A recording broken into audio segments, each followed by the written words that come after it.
Mr. Willie, ano po ba ang magagawa niyo kung sakaling maupo kayo sa Senado? Alam mo sagot niya? Tapos ibabalik mo yung tanong sa nagtanong, ikaw, ano sa tingin mo yung batas na dapat isulong ko? Hindi ba kayo naiinsulto rito sa ganitong sagot ni Willie Revillame? Mga ka-showbiz, may bago na namang pinagtatalunan sa mundo ng entertainment at politika. Si Willie Revillame, muling laman ng mga usapan pero hindi dahil sa kanyang palabas o kayamanan, kundi dahil sa kaliwat ka ng batikos na natatanggap niya. Totoo nga bang unti-unti nang nawawala ang tiwala ng publiko sa kanya?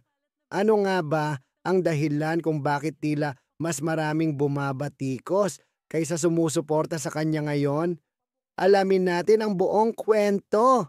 Si Willie Revillame, isang pangalan na hindi na bago sa industriya ng telebisyon.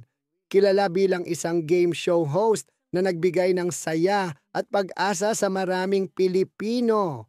Mula sa Wawawi hanggang sa iba't ibang programa niya, hindi maitatanggi na isa siya sa pinakamayaman at matagumpay na TV personalities sa bansa. Ngunit sa kabila ng kasikatan, hindi rin siya nakaligtas sa mga kontrobersya. Ilang beses na rin siyang nasangkot sa isyu mula sa mga pagtrato niya sa kanyang staff, mga patutsada niya sa kapwa artista, at ngayon ang kanyang mga pahayag at galaw pagdating sa politika. Pero ano nga ba ang dahilan kung bakit marami ang bumabatikos kay Willie Revillame? Ang sagot, ang kanyang mga kilos at pahayag na hindi raw tugma sa inaasahan ng publiko. Ilang beses na siyang nadikit sa isyu ng politika, pero tila hindi siya handang harapin ang mas malalalim na usapin. Ayon sa mga kritiko, tila hindi seryoso si Willie sa pagsagot sa mahahalagang tanong tungkol sa kanyang pananaw sa gobyerno at lipunan. Sa halip na magbigay ng malinaw at konkretong sagot, madalas daw niyang iniiwasan ang mga mahahalagang isyu. Dagdag pa rito, marami rin ang nagsasabing masyado siyang mayabang at tila iniisip niyang ang kanyang yaman at kasikatan ay sapat na para makuha ang suporta ng publiko. Hindi linggid sa ating kaalaman na ang isang public figure, lalo na ang nasa entertainment at politika, ay kailangang ingatan ang kanyang imahe. Sa panahon ngayon, isang maling galaw lang, isang maling salita, pwedeng bumagsak ang iyong reputasyon.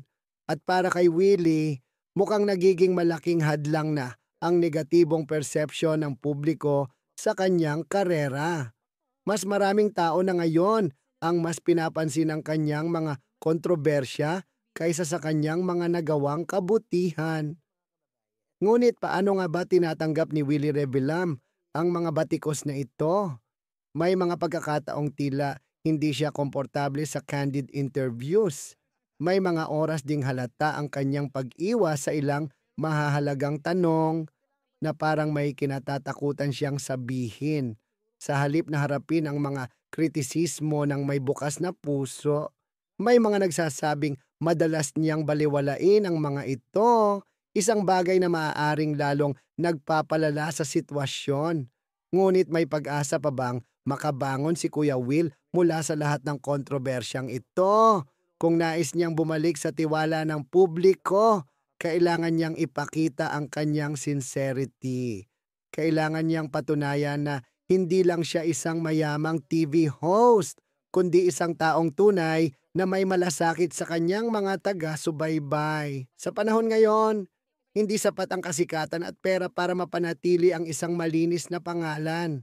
Kailangan din ng integridad, pagiging totoo at pagiging bukas sa kritisismo. Ang tanong, handa ba si Willie Revillame na tanggapin ang mga pagbabago para mapanatili ang kanyang pangalan sa industriyang matagal na niyang pinaglingkuran? Mga ka-showbiz, ano sa tingin nyo? Dapat ba talagang batikusin si Kuya Will? O may punto ang kanyang mga taga-suporta? Sa tingin nyo ba makakabangon pa siya sa mga kontrobersyang ito? I-comment nyo sa baba at huwag kalimutang i-like at i-subscribe para sa mas marami pang maiinit na showbiz updates. Hanggang sa susunod, mga ka-showbiz!